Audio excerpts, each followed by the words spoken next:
You really screwed up this time. You overpressed your plates. You messed up your master link. But have no fear, I got you covered. So let's talk about basic theory. So basically, the amount of distance between these plates and the master plate should be about the same as the other links in the chain. Also, the master link, you should not press it so much to where it's binding and it's not moving freely.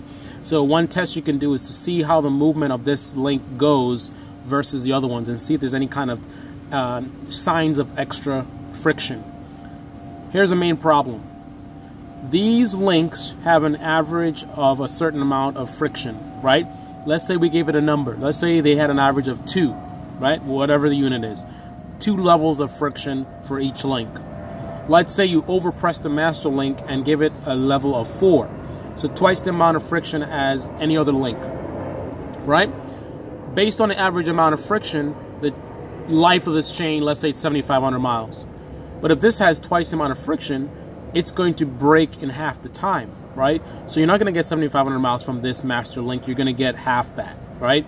Chain is only as strong as its weakest link, so therefore, now the life of this chain is the life of this link, which cuts it all in half, right? If you screw up the master link, you compromise the integrity of the entire chain, right? Now, what you're supposed to do is you have the back plate, which has pins attached to it, right? You push the back plate through all of this and through the front plate. The front plate comes separate, right? It's 2 pieces, back plate with 2 pins attached and a separate front plate. You put the front plate on top of the pins, you press the back plate with the chain breaker tool, right? And then the pins go right through the front plate. But if you squeeze it too much, then you run into the problem that we have here, right? Where this is about 0.5 millimeters thinner than the other links, right? That's way too much. And the way you can measure this is basically you take a caliper like this. I have a digital caliper, and what you're going to do, you turn it on, and we can go right here and we can measure this. So let's separate it, and we're going to measure this link. Right, put it right together, a little tricky one-handed. Right, so let's measure it and see what it says. So this is what I got for my master link, 17.39. Now let's measure one of the other links. So the other link measured to 18.33. So I got 17.39, 18.33. That's a huge difference between the width of my master link versus the other ones. So basically I'm gonna have to redo it. And it's not a big deal. All you need to do is get another master link. You can get one for about $8 to $10. Here's what it looks like. So I purchased one from Cycle Gear. And in here you can see, just like I described, you have a rear plate with pins attached to it. Right? So you have a rear plate with pins attached to it. Then you got a front plate that's separate. And you got these little rings in there, the black rings. Right? So you take the black rings, slide one down, and then you go ahead and push this through the back of the chain, right? And then on the front of the chain, you're gonna go ahead and put the rubber. So let me show you what it looks like. So you see that? So you see the black in between these 2 plates? There's black right there. In between these 2 plates is black right there, right? So that's where they go, right?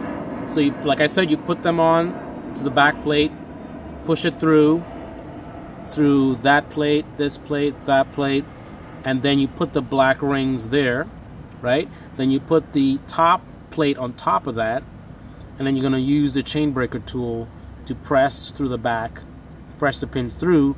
But what you want to do is you want to press it to where you get it really close.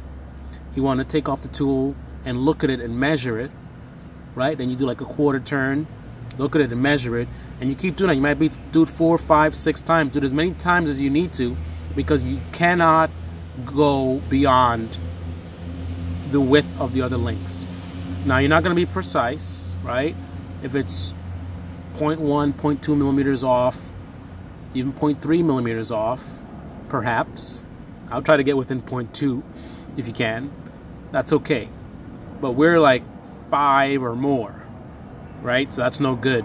So it's best to keep checking and checking and checking rather than to rush it and then mess it up. But if you do mess it up, all you got to do is use a chain breaker tool to press this out, separate the chain, right? Put the new master link, same procedure, put it back through there, same exact thing. This time keep checking and don't make the same mistake that I made. So I'm going to go ahead and do that, and then I'll show you the final results. So just before we make the change, I want to give you guys a better view. So that's what it looks like before we make any changes. You can even zoom in a little bit more, so you can see how much I've got the flare going on. And then you can see another link. You can see them all in the same shot for comparison. You can even pause this, take a screenshot, put it in Photoshop so you can actually see the difference. All right, let me give you another view. So here's another view real close. Here's a side view as well. You can zoom in.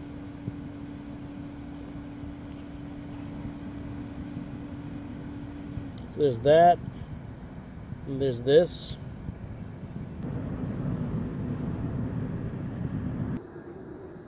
All right, let's go ahead and press it through.